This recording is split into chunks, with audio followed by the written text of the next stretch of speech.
Em, Assalamualaikum warahmatullahi wabarakatuh. Halo. Baik, pertama-tama saya berterima kasih kepada Bapak dosen yaitu Pak Adi yang telah memberikan saya tugas yaitu mengenai pembuatan video dari pertemuan satu dan sampai pertemuan ke-6. Dan di sini saya akan menjelaskan pertemuan ke-6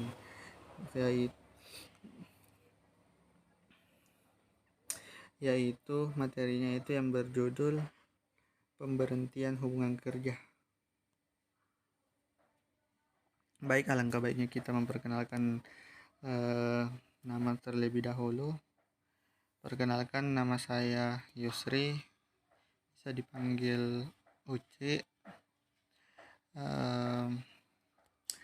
Sekarang saya sebagai mahasiswa STMM Makassar Maju, Sekolah Tinggi Ilmu Ekonomi Makassar Maju. Baik, langsung saja kita memasuki materinya.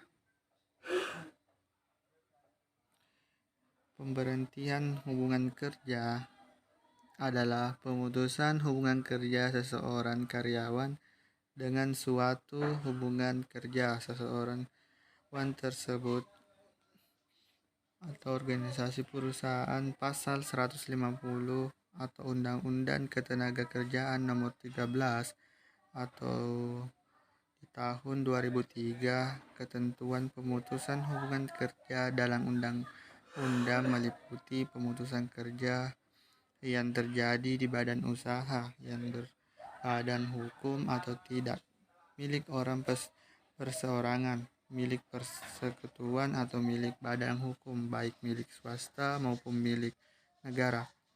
Usaha-usaha sosial dan usaha-usaha lain yang mempunyai pengurus dan mempekerjakan orang lain dengan membayarkan dalam bentuk lain. Adapun alasan pemberhentian atau pemutusan hubungan kerja di dalam perusahaan atau di dalam suatu pekerjaan yang kita geluti. Baik, yang pertama itu di dalam atas dasar Undang-Undang nomor 13 tahun 2003, undang-undang dapat menyebabkan seseorang karyawan harus diberhentikan dari suatu perusahaan, misalnya karyawan anak-anak atau warga WNA atau karyawan yang terlibat organisasi terlarang. Keinginan perusahaan dapat menyebabkan diberhentikannya seorang karyawan baik secara terhormat ataupun dipecat. Biasanya disebabkan hal-hal berikut. Karyawan tidak mampu menyelesaikan pekerjaannya, perilaku dan kedisiplinannya kurang baik, melanggar atau sebagaimana dia melanggar peraturan-peraturan dan tata tertib perusahaan yang tidak dapat bekerja sama dan terjadi konflik dengan karyawan lain dan melakukan tindakan amoral dalam perusahaan tersebut. Dan 3. Pasal 158 Undang-Undang Pemburuan Nomor 13 2003, perusahaan dapat melakukan PHK bila karyawan buruh melakukan kesalahan berat sebagai berikut: melakukan penipuan atau pencurian atau penggelapan barang dan atau uang milik perusahaan, memberikan keterangan palsu atau yang dipalsukan sehingga merugikan perusahaan, yang mabuk, meminum minuman keras yang memabukkan, memakai dan atau mengedarkan narkotika,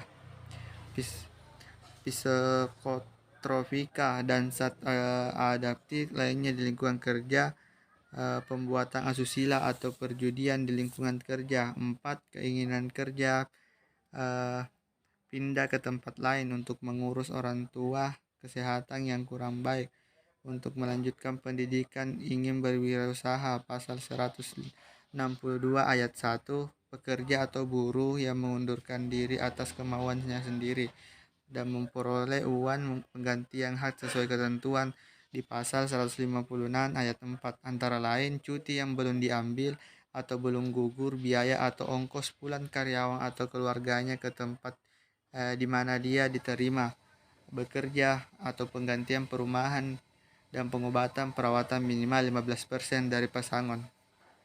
Adapun alasan-alasan pemberhentian di dalam suatu pekerjaan yaitu Pensiun adalah pemberhentian karyawan atas keinginan perusahaan undang-undang ataupun keinginan karyawan sendiri. Keinginan perusahaan memperpensiunkan karyawannya karena produktivitas kerjanya rendah sebagai akibat usia lanjut, cacat fisik, kecelakaan dalam melaksanakan pekerjaan dan sebagainya. Undang-undang mempensiunkan secara eh, Undang-undang mempensiunkan seseorang karyawan karena telah mencapai batas usia dan masa kerja tertentu, misalnya 55 tahun dan minimum masa kerja 15 tahun. Karyawan atau yang pensiun akan memperoleh uang pensiun. Kontrak kerja berakhir, karyawan kontrak akan dilepas atau diberhentikan apabila kontrak kerja berakhir. Dan pemberhentian berdasarkan berakhirnya kontrak kerja tidak menimbulkan konsekuensi karena telah diatur terlebih dahulu dalam perjanjian saat mereka diterima. Itulah yang tadi yang dan sekarang itu adapun kesehatan karyawan atau kesehatan karyawan dapat menjadi alasan pemberhentian karyawan. Inisiatif pemberhentian bisa berdasarkan keinginan perusahaan atau keinginan karyawan. Meninggal dunia, karyawan yang meninggal dunia secara drastis putus hubungan kerja dengan perusahaan. Perusahaan memberikan pesangon atau uang pensiun bagi keluarganya sesuai peraturan yang ada.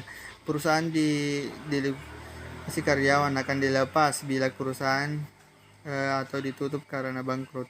Bangkrutnya perusahaan harus berdasarkan ketentuan hukum yang berlaku, sedangkan karyawan yang dilepas PHK harus mendapatkan pesangon sesuai ketentuan pemerintah.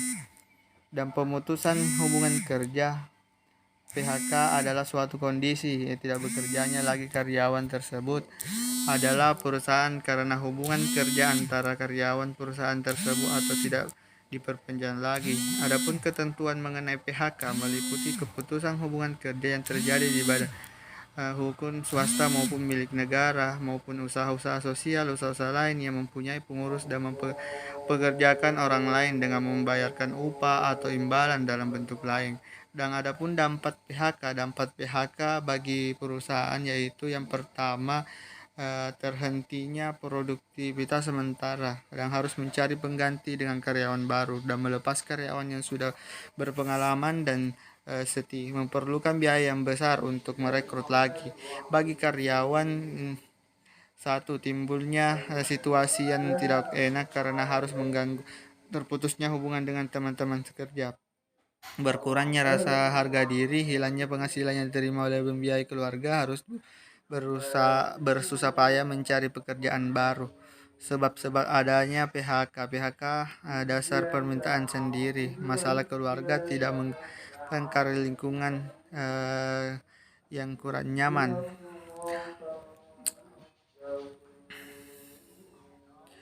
Baik, adapun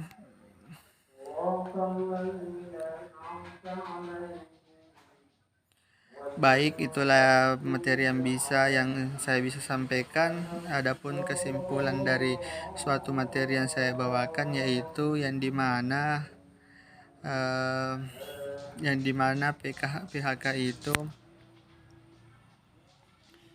yang dimana hubungan kerja adalah pemutusan hubungan kerja itu adalah karyawan suatu organisasi perusahaan hubungan kerja yang terjadi di badan usaha yang berbadan hukum atau milik orang lain. PHK adalah adanya. Itulah tadi kesimpulan yang bisa saya sampaikan.